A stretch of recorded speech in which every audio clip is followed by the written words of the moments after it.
I took the teams that I was looking after to my village to have the real experience. So my mom taught those guys how to make a cup of coffee traditionally from the garden to the real cup. Now, we didn't know that that was magic.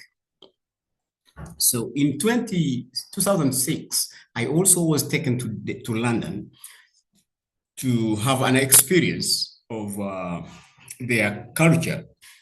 And when I got there, I discovered that their culture is that they take coffee before Sunday service, and after Sunday service, they also have a cup of coffee for discussions.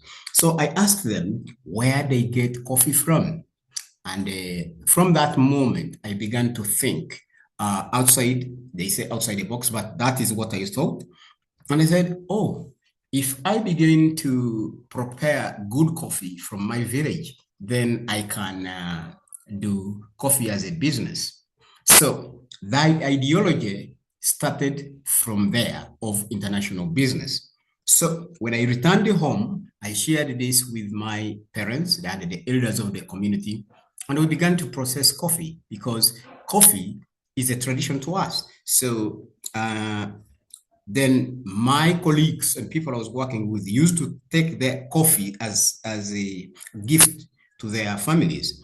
And every time I went to the UK, everyone was talking about the coffee made by my mom. From there, I was introduced to the coffee professionals. So I began taking my coffee to the laboratories. And then when they took the coffee to the laboratory, they told me my mom's coffee was specialty. And I did not know what specialty was. So I got interested to understand. And the specialty meant coffee that scored above 80. The other coffees that don't have the score up to 80 are commercial, and they are traded as commercial. Whereas the coffee that tests 80 were above this threshold. It is on a niche market. It is sold as specialty coffee. So I began to think through and put the company together. I registered Kikobero Kikobero Coffee in 2012. So from 2012, we've been exporting coffee to the UK, to Germany, Czech Republic, South Africa, Switzerland, among other places. And that is how Kikobero was actually formed. And from that perspective, the challenges that came with that is that when I just got coffee and I got excited, I did not understand the logistics of export and how to get out the coffee from Uganda to the other world. And one of the things that the questions that the statement that the questions that I kept on asking was, how do I, for example, Ronald, I know how to get out of my home. How do I get to your home? I need those are the questions that we need to answer. Do you have dogs? Do I come before 6? And when I come after 6, I come to your gate. What is there? Do I ring a bell? Do I knock? Are there dogs, cats? How should I behave? So in export, those are the questions that every exporter or intending person to export must ask. Where am I going? If I'm going to Ronald's place, what must I know that Ronald has? First of all, before I know what he needs, but the requirements, how do I get in there? How do I penetrate? How do I actually get to his sitting room? Those are very, very serious and practical questions that every exporter must ask. Because when I get out of my home, I know probably just get the gate open and I get out. But so preparing the product is a different thing. Preparing for the entrance to the exporting the customs, how to get through the customs to the place where you're taking those goods is very important. And also knowing the very person you are taking the goods to, you're exporting to. In this series, we have very small time, but we need to, like in the on when we had that conversation, practically at the Uganda at Enterprise Uganda, I realize we have a whole group of people. There are people who are starting, there are people who are in the middle, there are people who are actually exporting. So I think the conversations are a little bit wide. Maybe as this conversation continues, maybe we will just begin to regroup people so that we can be able to be of help.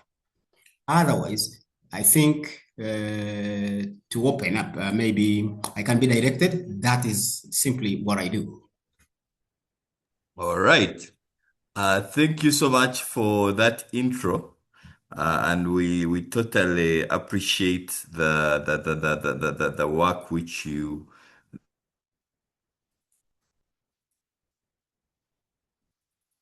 the sharing which you had for us.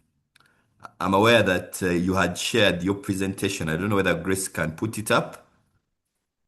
Yeah, Then we can get into it, and then we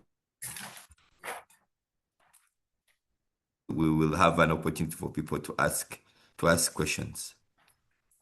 Grace, just help me put up the presentation, and then we can get started. I think we have got a good intro. All right. Derek, do you want to just help me make Grace host also so that she can be able to share?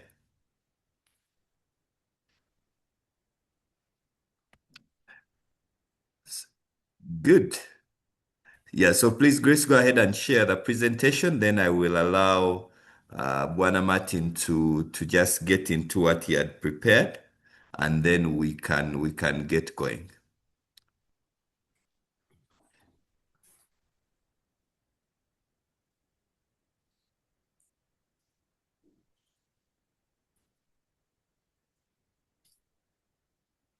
Martin, it will be up in a moment, so just give that's us fine. 1 minute, and then That's we all will right. be able to to have you present what you had prepared for us.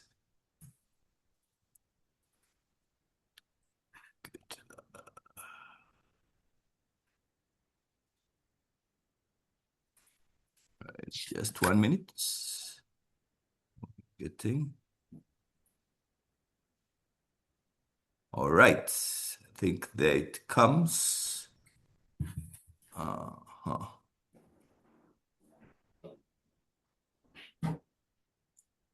Okay. Great. Martin, where are you speaking from? Are you in Mbale? Yes, I'm in Bali, please. Super. Great.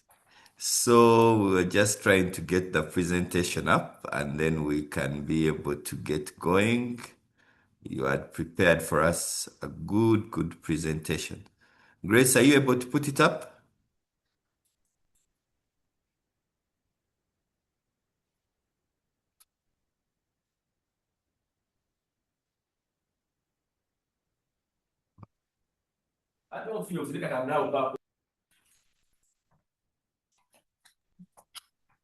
All right. Sorry, Martin, we were just struggling to just get your That's presentation. Uh, that's okay. Okay, but just give us 1 minute, and then we will be able to get going. That's fine.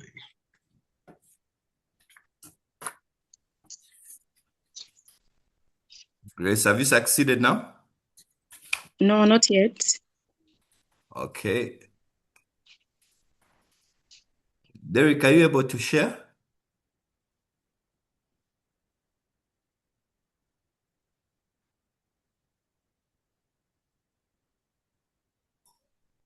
Okay. All right. Sorry about that. We were trying to just move it from one device to another. Martin, do you have it on your computer or you would prefer we share from our side? No, you share from your side. Actually, I have no much knowledge about these technologies. Okay, no worries. Let us share. So Okay. we'll share and we'll run it as you go. Yes, that's fine. Okay. Okay. Great. Forgive us, colleagues. Let's just try to get that through and then we will get moving. De- Derek, have you got it?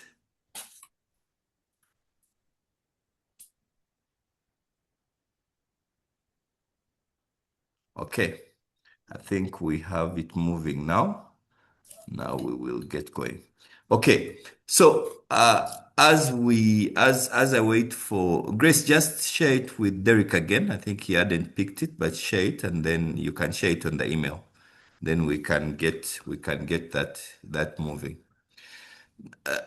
Martin, I just wanted to ask, I think possibly as we wait for the presentation to go on, I just wanted you to share how long have you been at the export? You mentioned you traveled about 2012. How long have you done it and how many clients do you currently look after? You mean the buyers? Yes, yes, yes. I actually started exporting coffee in 2013. And by then, I was only exporting roasted coffee. And in 2017 is when we did our green samples. A client, one of the biggest coffee client in the world, the Giants, their company started in 1859, in 1858. They ordered for a sample of 4,000 kilograms. That is was our even break. And since then, we have exported. We have a few clients from around the world. So we've exported coffee to the United States, to the UK, Germany, Switzerland, South Africa, Czech Republic, and the Netherlands, I think. Yeah. Great. So I just wanted you to also talk us through that very first client. Yeah. When someone says, you know what, I want you to bring me 1 ton of coffee. Mm-hmm. How do you approach it as an entrepreneur? You got an order. What did you discover on your journey from your very first order? Ronald, the first thing is that is understanding what you're doing. Pricing is very important. When I was introduced to this billionaire, a buyer in the United Kingdom, they asked for samples. When I posted the samples, they tested and liked the coffee. So they invited me for a physical talk. So when I went to there, they tested the coffee again that I carried to go with, and the results were amazing. They blew their mind. They had never seen a coffee well prepared like that. So I did not know how to do the pricing because I didn't know the logistics, how to get coffee out of Uganda. I had tried to through the big boys, thinking that they would help, but they couldn't. So I left the UK and I went to Macedonia to meet another friend of mine who is a businessman from the UK background. So I went to have a meeting with him and for him to help me price the coffee. And that is how when he helped me, we talked about the processes and the costs from all the way to the coffee when it is ready and up to the export. So when I shared the price with the buyer, he didn't argue. He actually accepted and said, yes, this is how we cost this type of coffee, and this is how much we pay. So will you please prepare for me 4 tons? Then he gave me a pre-finance. That is how I started. So I did not borrow the money, but I had a pre-finance. So that is the luck I had. And when I prepared the coffee, it got straight to where he was and without any challenges because I prepared well. Interesting. I just wanted to understand. So the buyer says, you know what, I want a sample. You deliver that sample. Yes. Do they advance you some money for you to make your first consignment? How do you Yes. go about that conversation? Yes, because like I said, I developed a relationship with my buyers. So they advance me money to prepare the coffee. Okay. Yeah.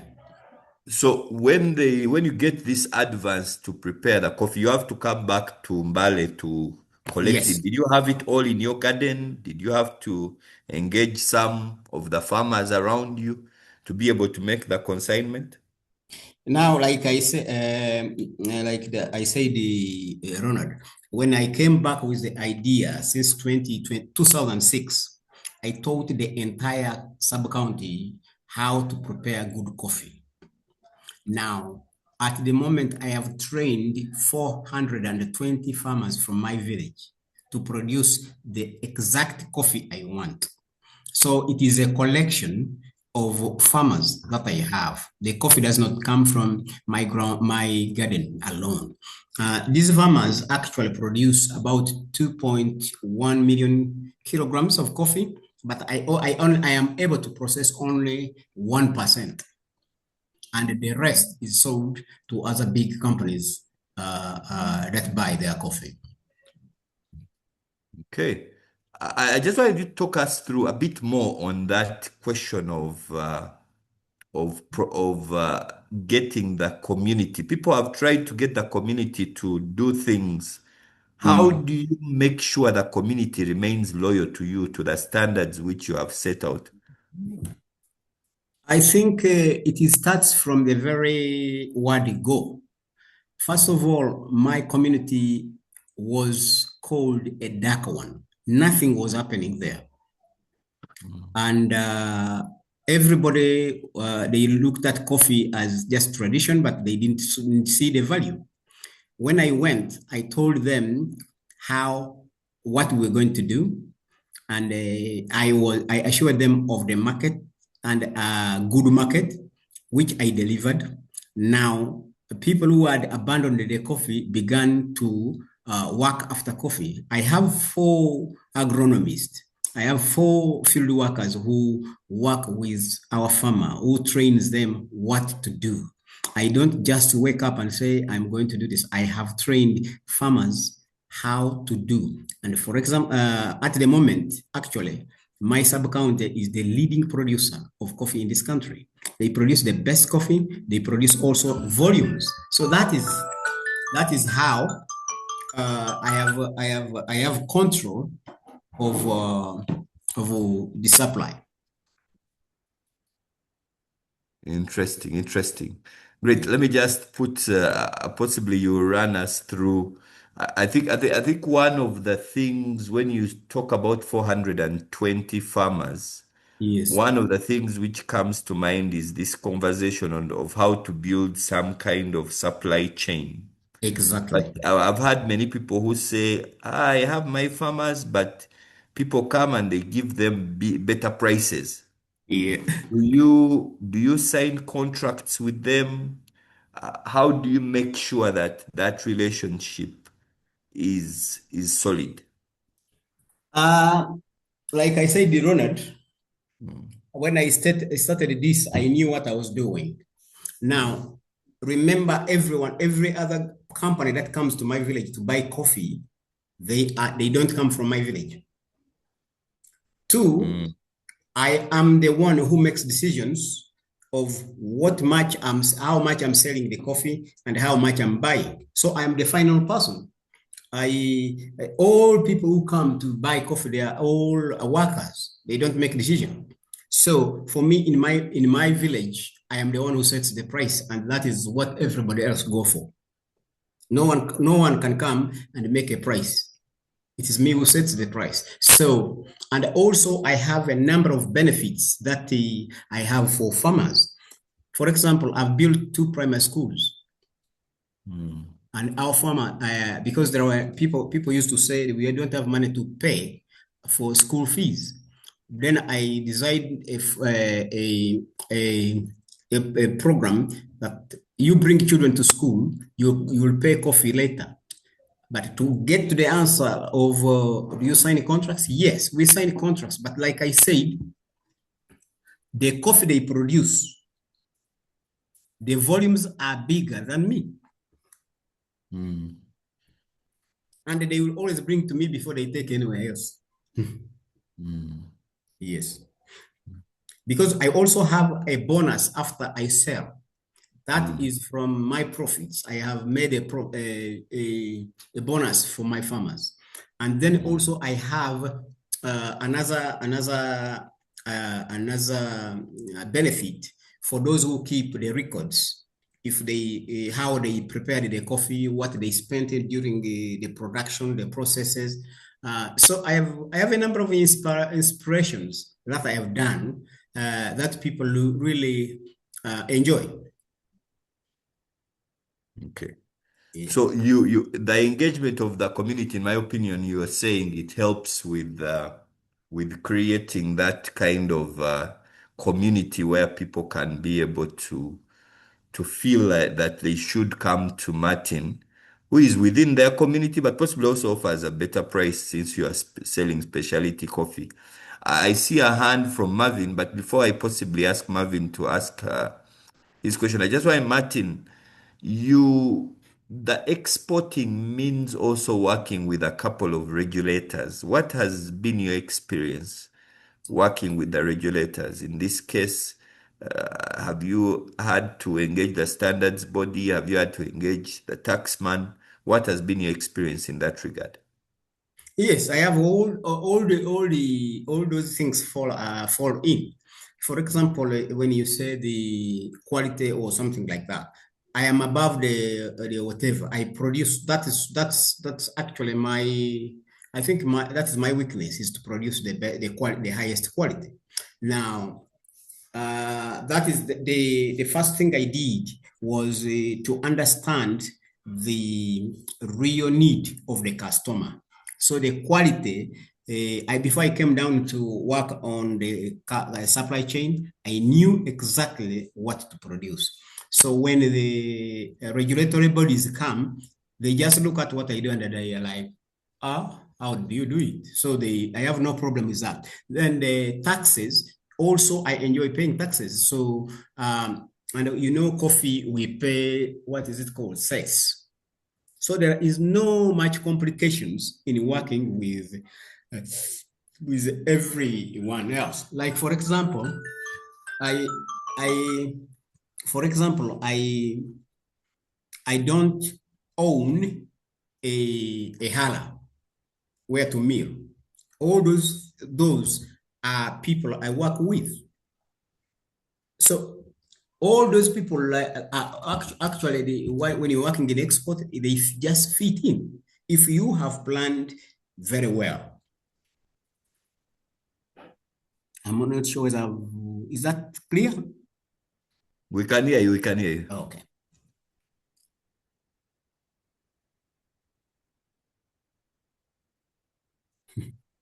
I can see a question here, Martin. How do you produce the best? Let me allow. I think there was a hand from Buana. Let me see. It was Marvin.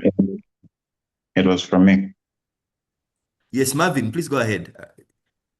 All right. Thank you very Yes, much. Marvin, we can hear you. Thank you very much, Mr. Ronald. It's a pleasure to meet you again beyond the lecture halls of accounting. And thank you also, Mr. Nangoli. I am Marvin Loima, mostly in the hospitality sector, hygiene and sanitation, and also education.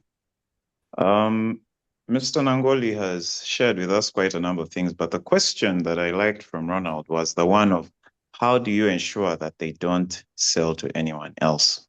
Because I've worked in the finance sector before, in the banking industry, and much as people have contracts with outgrowers, I believe those are more like outgrower arrangements where you're not planting the coffee yourself, but within the logistics value chain. And someone walks to your field, and we all know the big movers of coffee in this country are not Ugandan companies. You have Triton, which I think is French. You have Sukafina, which calls itself a different name here. You have Chagulanyi Coffee, which also calls itself a different name. Those are really the movers of the market price. So when I find Napoli saying he controls the price, I'm like, does he own Sukafina? Does he own Chagulanyi? Does he own Triton? So I'm wondering, just to get a bit more clarity, he mentioned a couple of things about having a primary school for these children and attaching that benefit to the coffee in the field. So I think my actual question is, have you had incidents like that at all? And are you saying that making sure you have a good relationship with the farmers is a way of ensuring that you mitigate that risk? Because I don't think you can totally eliminate it, but I could be wrong. My second question is going to go to the presentation. Mr. Nangoli talked about his story, a cup of coffee from his mother, and how that transformed things, and how he got to investors in, I think, Mongolia, someone in the UK. How do you find those investors? An ordinary Ugandan that wants to start now in the coffee industry. How do you get to those investors? I believe you're a man of action, Mr. Nangoli, but you're giving us a very small piece of a sweet pie. And I feel like you're leaving out a lot of detail that we would like to know.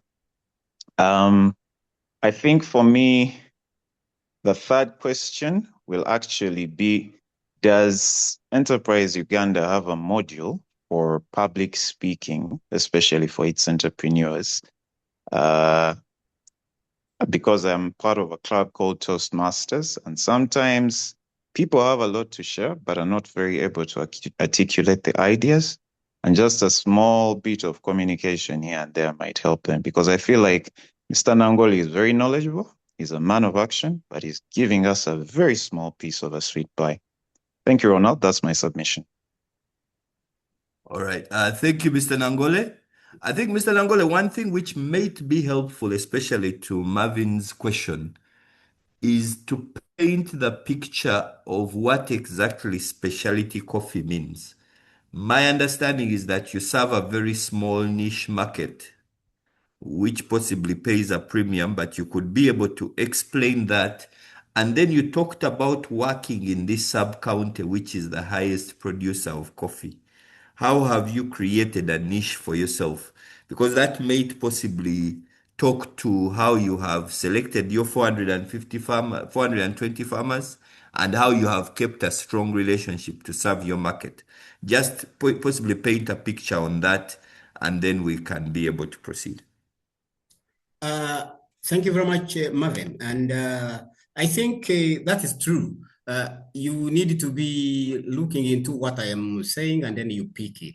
I think that is also me. I speak and I leave for you to finish. But to coming to your first point, there's like I do 1%. If you calculate that 1%, it is not as simple as you may think. So one, I have made it that everyone is able to participate in the industry. First of all, when I was laying out the community develop coffee, I was not only planning that I will be the only one to produce that, to process it. So, but like I said, all those big boys who come, none of them sets the price. Those things are controlled from somewhere else. They are only given the price. Now, when they in my community, it is me who sets the price because I am the one also who negotiates the price. And then none of those organizations can produce a cup that I produce. Actually, most of them buy my coffee to blend theirs. Now, maybe what I did not say is like, I own a processing plant, and that I control the entire production process. So I produce the highest. They bring me the best cherries, and then I also produce the best quality, following the entire process, because I have trained my own teams for each production. I told you I have 4 workers. Their work is to talk and inspect the farms and tell farmer X will be harvesting coffee on such a day.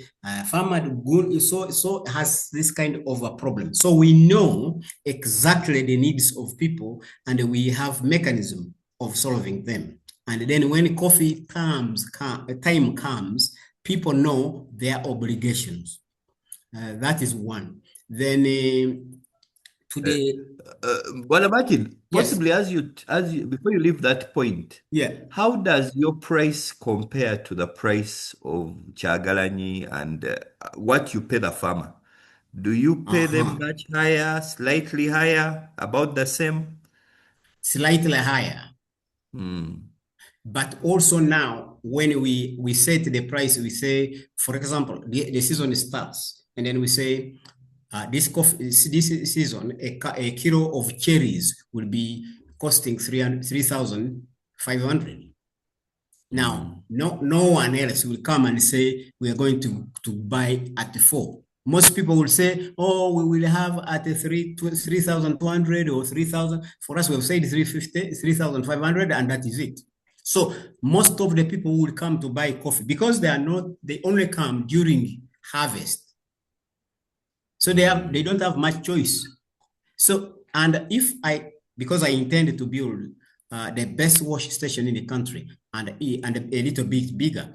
So if I do that, I think most people who do not do exactly follow to do specialty coffee might have a challenge.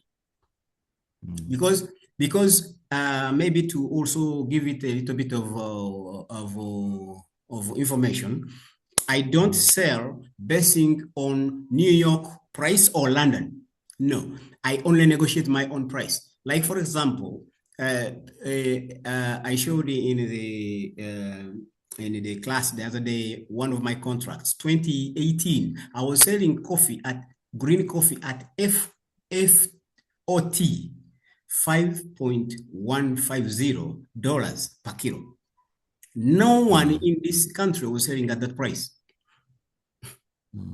So, to give it a little bit, I produce a very high quality coffee that only people from the niche end are the ones who buy that kind of coffee, and they pay a real good price. And not only that, but they also pay because of the narrative, because of the story. They pay that price because of the story behind the coffee. No, I think that proves helpful. So I think possibly the message you are sharing with us is even in big markets which are controlled by big players, yes, as Marvin mentioned, they make be pockets where you can be able to create a market for yourself as you have with Kikobero Coffee. You create a market for yourself in that big market. You mentioned that you work in the sub-county which produces the largest amount of coffee in the country. Which sub-county is this? You could possibly tell. It's called Masira sub-county in Bulambuli. In Bulambuli district. Yes. Okay. Super, super. Uh, I see a hand from Moses. Moses, do you want to also? But I've not answered. Let me Oh, answer yes, the please. first. Martin, answer the second question, then we'll allow Yeah, Moses to also yeah. ask. Marvin asked also, how do I get to the investors? Actually, like I said, or I've said, people buy you, they don't buy what you're selling. For me, the first thing I did was to sell myself. And also, when I sold myself with I began also selling the product, the brand. And when a brand creates loyalty. Now, because of the class, the quality of our coffee, our brand is just a brand. You, everyone who reads and who takes that cup wants to take it more, and people have kept on talking about it. So everyone who comes know that we're going to discuss about the quality.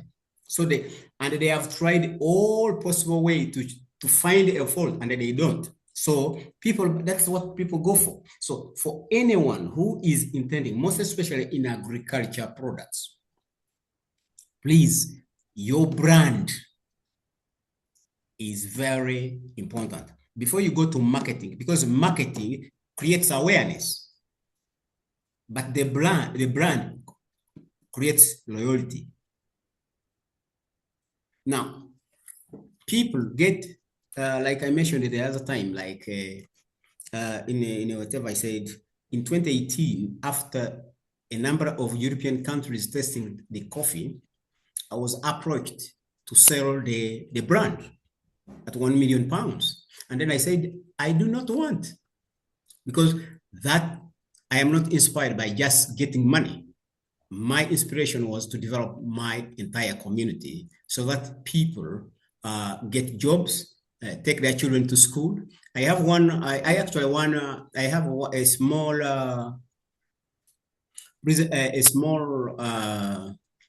documentary that takes about 2 minutes. Maybe we will conclude with that, and then you hear the testimony of people from farmers, what they have benefited from what they do.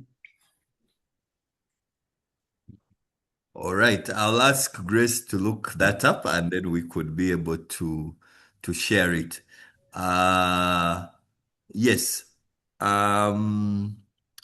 Yes, Moses, go ahead and ask your question. There are a couple of questions in the chat box. We'll also come to them.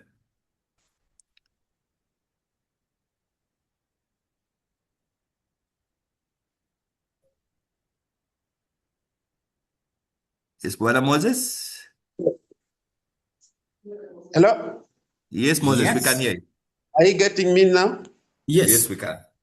Yes. Good morning, colleagues. Good morning. Yes, I want to appreciate my brother Nangoli for the submission. Actually, when I had the name Kikobero, I knew is somebody from Bulambuli there, but me, I'm across Sironko. I have also some coffee, though it's not yet we have not started harvesting.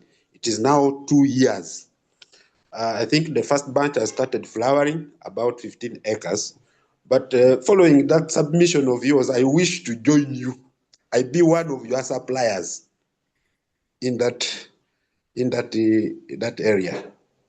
Thank you, and I wish to have your contact such that maybe we can have more arrangements after a year.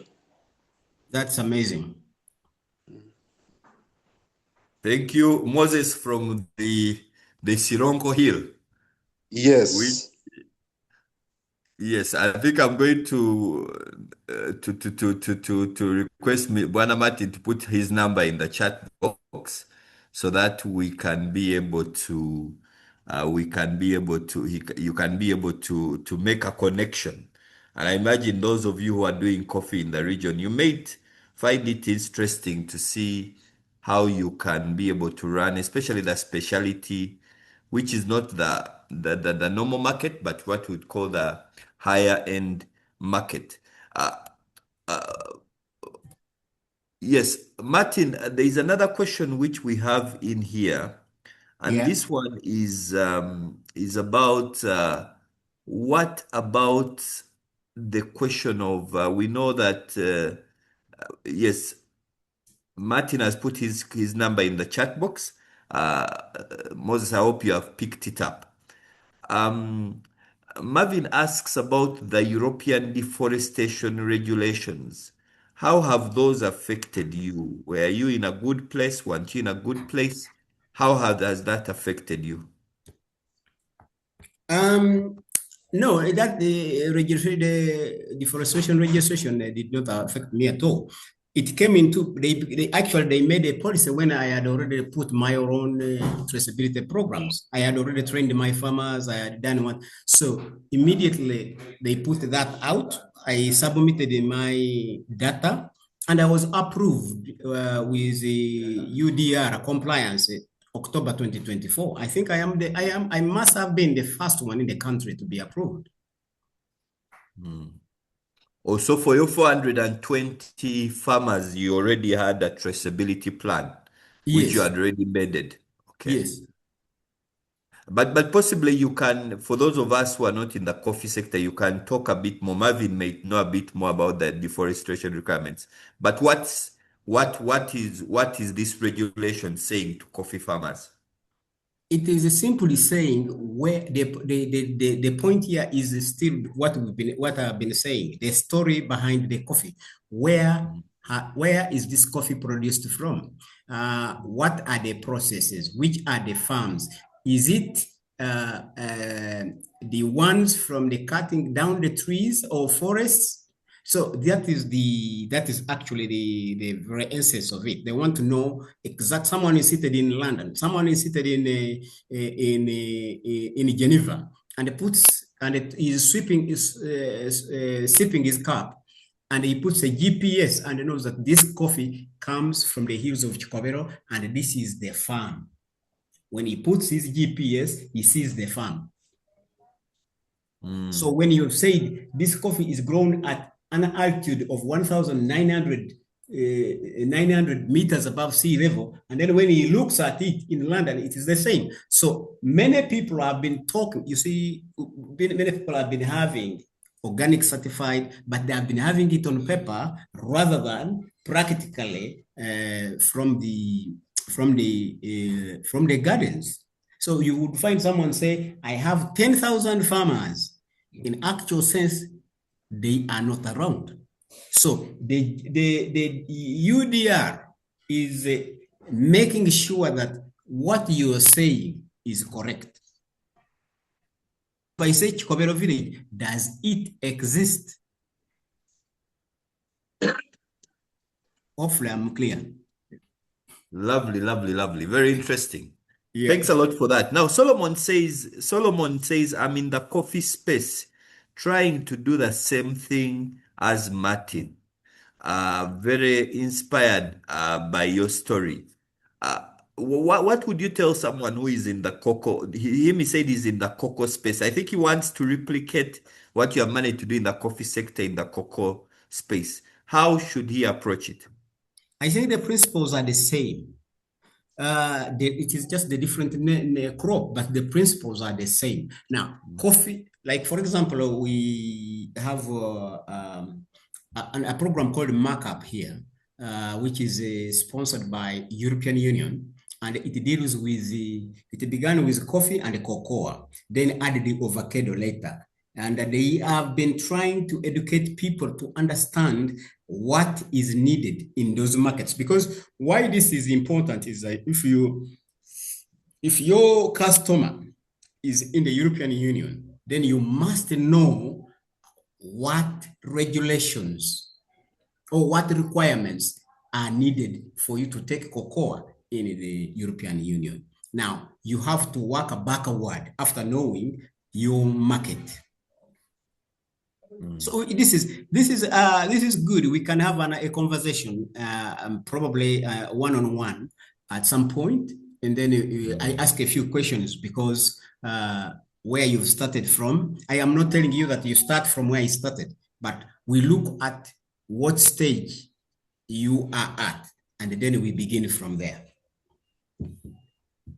Sounds very good. Sounds very good. But I think to Solomon's point, you can look for another item. You don't have to be exporting tons of containers. No. But you can choose a small piece of a market and say, I'm going to satisfy it in a big way. I think that brings me to the question from Emmanuel. Emmanuel asks and thanks you for your work. And he says he noticed you process 1% of the output within your community, within your sub-county. His question is, what are your plans for scaling so that uh, uh, how can you scale a specialty niche? Because possibly as you try to scale, you may become more of the general coffees, but how do you scale a specialty niche? Actually, you are asking, I have been growing. It is not that I have been stagnant. I told you that the first time that one buyer asked for 4 tons, and that is when it is prepared green. But I did not know the calculations. Now that was the 2018, 2017, 2018. I moved to 9 tons rather than producing 4. And 2019. 2018, between 2018, I was already at the 50 tons. So my scalability is progressive. It is not that I am, when I say 1%, I am stagnant. Now, this year, after this season, after winning a gold medal in France, I was asked to produce 10 containers, and I said I am not able because the structures are not sufficient to produce what I want. But like I said, I am working on improving my production space and structure for scalability. Wow, sounds very good. Just tell us a bit more about the award which you won. I don't think you had mentioned it to the audience here. You mean I talk? Yes, I think about you that? could tell us a bit the award. You mentioned it in your explanation, but you could tell us a bit more about it. I won a VAPA award. This is an international competition that is in France. In 2023, Uganda government through UCDL submitted 16 companies for competition, and that was the 9th international contest, and the submission were 200 from 25 countries on 4 continents, including the big boys like Brazil, Peru, Ethiopia, among others. And that time I won a silver medal. Then 2024, again, the UCDA submitted 15 companies. Out of 15 in 2023, at least 13 got medals. And in 2024, I also submitted the coffee, and also they submitted a number of coffees, and I won a consistent medal. That means that we had our Ugandan coffee again, winning a number of medals, but a number of them were not able to be consistent. I was invited again last year, and when I submitted my coffee, I won the gold, and I was the only one on the African continent with the gold. And I won the big boys like Brazil and the others. And this is where I have gotten an overwhelming responses. This is when the companies from the UAE wanted 10 containers. And in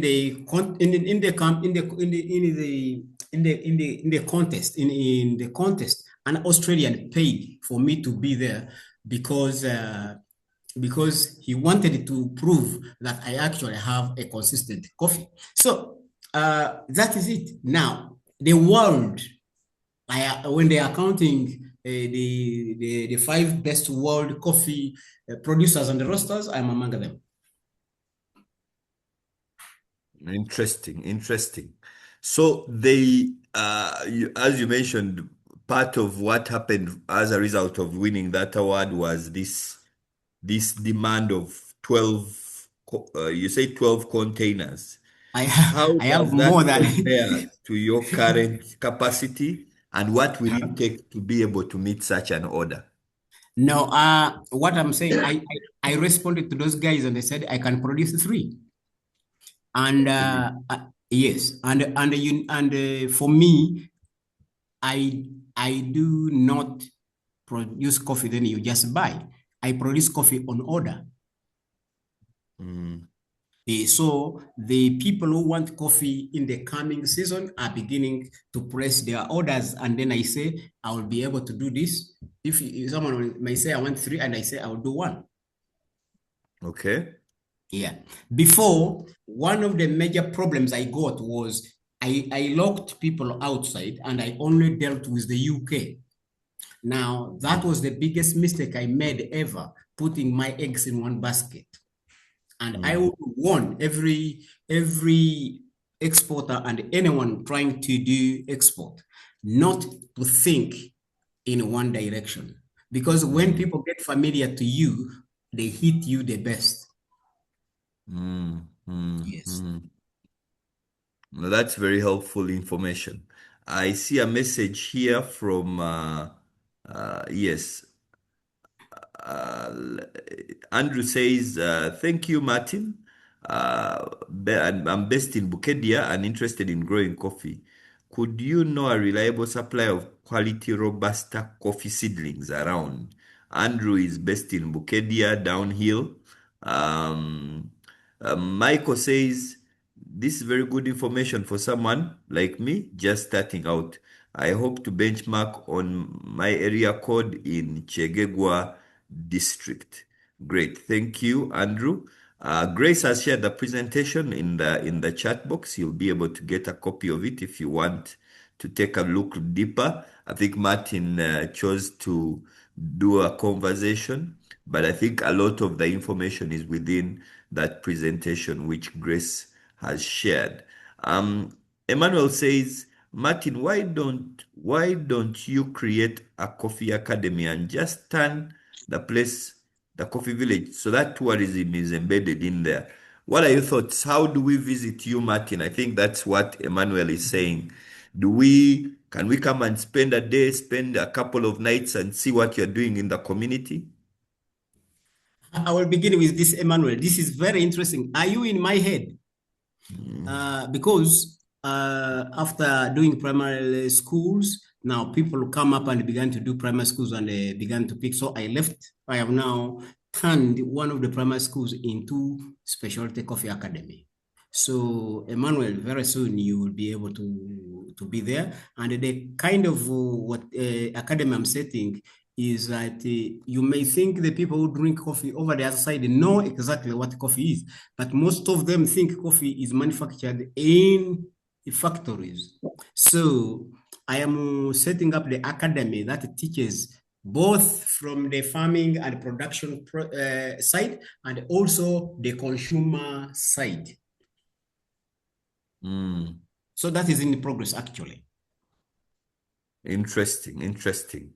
I think we'll look forward to that happening so that we can visit and get a feel on the ground. I don't know whether there are any other questions. I see a couple coming in. Let me see here.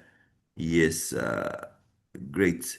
Yes, Grace has shared the presentation, a bit more details about what what uh, what Martin has been able to do in his community. If you have a question, please just put up your hand. We have a few minutes left, and we can be able to respond to it. Martin, I think for me, one of the things which possibly I would want you to touch on as we bring this home is many of us have gone into agriculture and on various, and coffee is one a good example. Many people are getting there.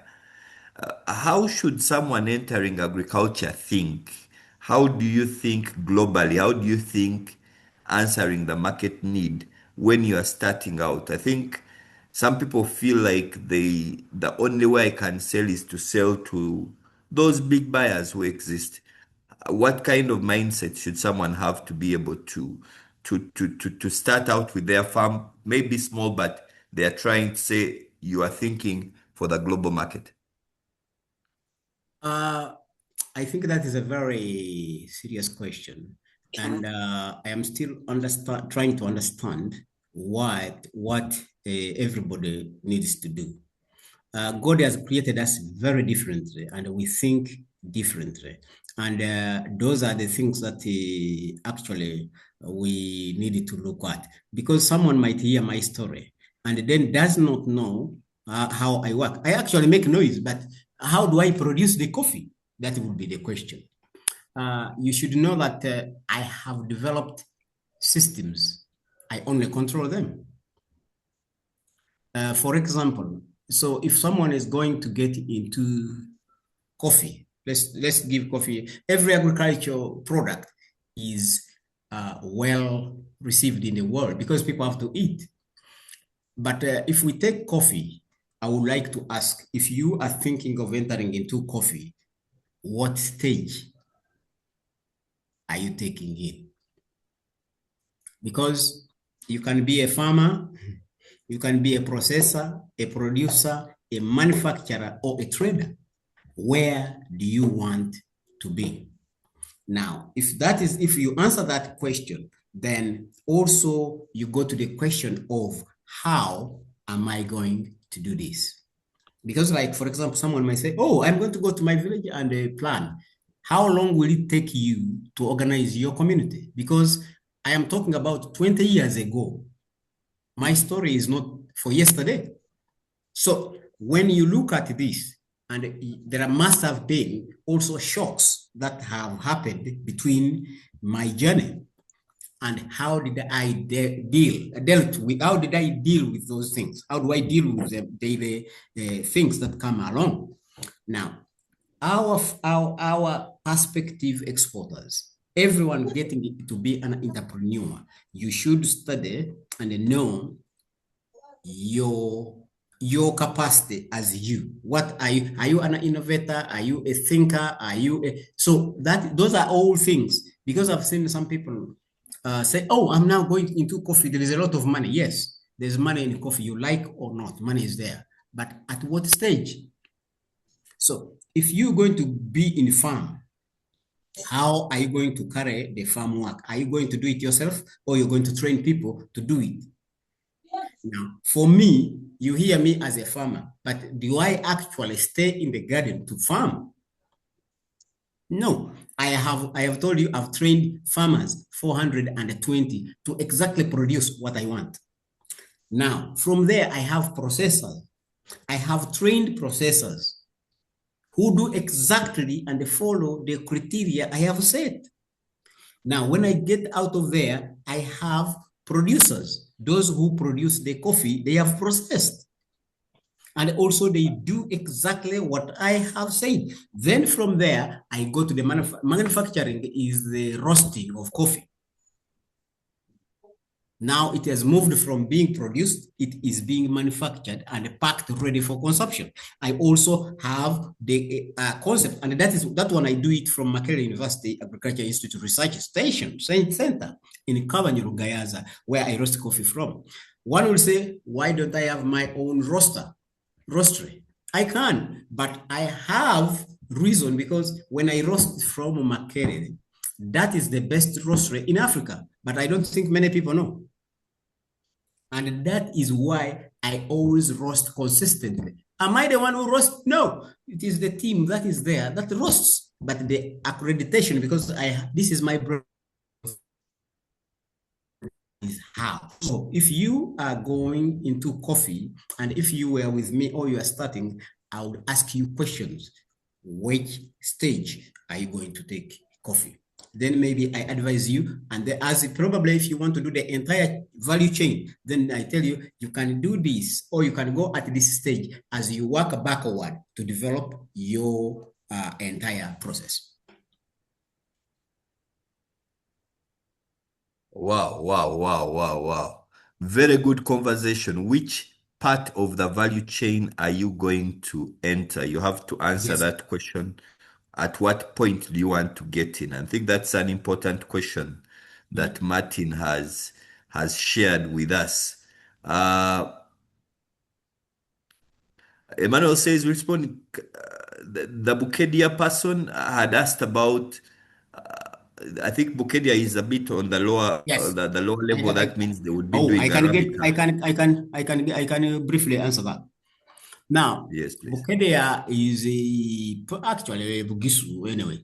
It has a Bugisu soils, and the water comes from up there. We would like to test the coffee. We would like probably to try both coffee, Robusta and Arabica. I don't have a lot of knowledge about the Robusta, though I know that it is grown in the plains. But we can try to test the soil, to understand what kind of coffee will be planted there. I have the boys. If you've planted already, or if you intend to plant, we can test the soil, and then we can find where to get the rightful seedling. Great. Super. Thanks a lot, Martin. I think, Martin, you are really tickling us quite a bit. James says, can a person from Katakwi also grow coffee? And I imagine he asks for all of us how Katakwi, I think the team from Bukedia asked the same, but a number of people may be on the call saying, can I also participate? It's an important question.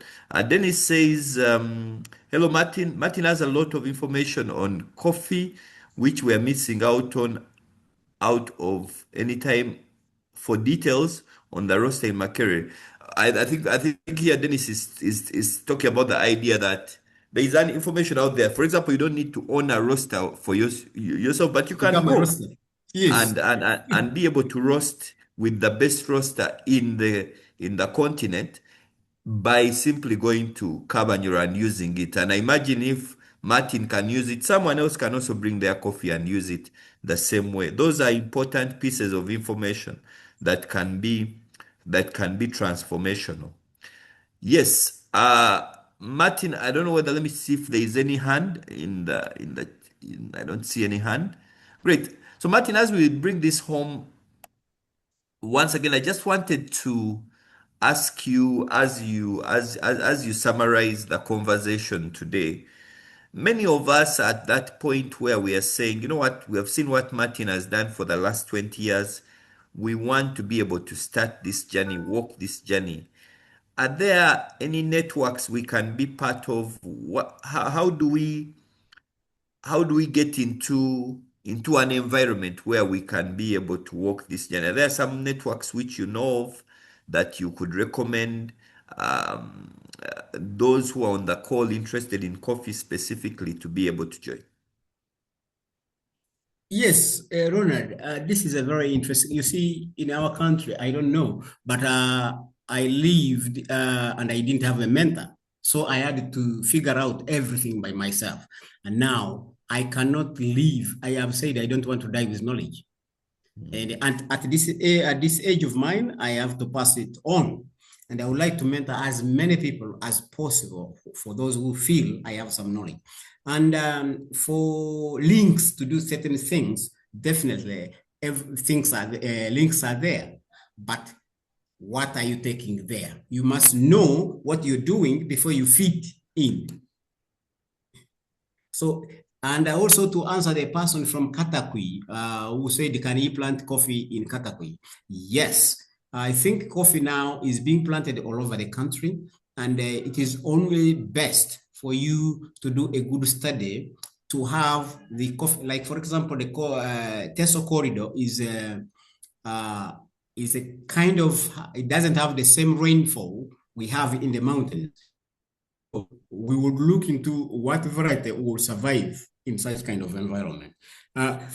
So we would test the soils and say, okay, this conversation can be, this kind of coffee can work here, and then you can do this and that. That is it. That is the way to go. And the links, depending on what you want. Like, for example, Makerere Agriculture Institute is an incubator, and it welcomes every entrepreneur, and they teach you as well. They have short courses for teaching you how to get into business. If you want to know, you get to know certain basics. So people here who want to start maybe roast coffee and export that roasted coffee, yes, they can contact. By the way, did you know that I am the representative of roasted coffee for Ugandan Roast Coffee internationally? So that one, very shortly, you can come and ask me a few questions, and I will let you. Have you profiled your coffee? All those kind of questions. How do you profile it? So how have you profiled your work? Those are kind of things that we actually need to know. Thank you. All right. A big thank you, Bwana Martin, for that submission. And thank you for sharing your heart with us. Friends, we want to thank you for joining this conversation. I'm just going to allow Martin 1 minute to just give his final remarks, and then we will close the session. Thank you, Ronald, and thank you everybody who has been here, and thank you very much for giving me opportunity to share with the rest of the colleagues. I would like to say, everyone out there, wherever you are, at what stage you are able to do it, as long as you have the passion.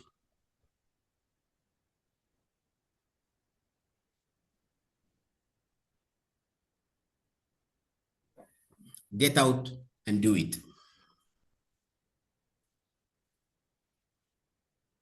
All right.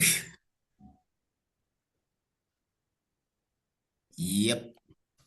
Super, super, super. Thanks a lot. I think I got that final bit of it. Get out and do it. Please go ahead and engage. Solomon, thank you so much. Solomon has shared with us, I think Mr. Bwana Martin talked about it, but there is an incubator, a Curad incubator within Kabanyoro in Gayaza. And it's very helpful. I think Martin talked about it, but Solomon has said a bit more about the roster, and he says it's very affordable and organized, and you can be able to go there and get your business going. Thank you so much. We appreciate it, and please reach out. Plug in. Curad is one of our partners, and we would be very glad to kind of link you up with the team at Curad, especially as we attempt to push an export agenda.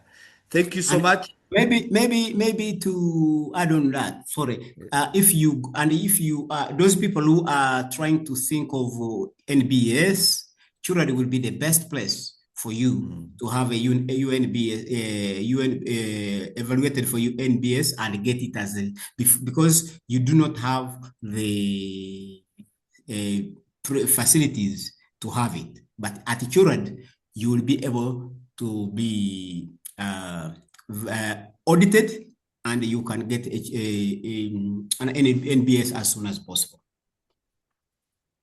Sounds good. Sounds good. Super. Thanks a lot.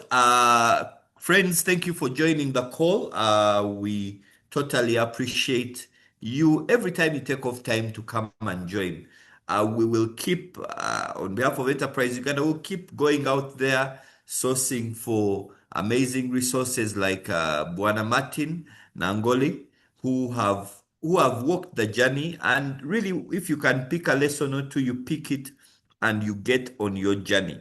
Thank you so much. We'll be back next week, still with another deep conversation on how we can be able to do business better. Once again, remember, and I think I'll repeat what Martin said, go out and do it. Go out and do it. We all have to, at the end of the day, go out and do it. Have a blessed time, and We'll see you next week on Thursday. Ronald and all the viewers. My name is Nangoli Martin. I am the founder and executive director of Kikobero.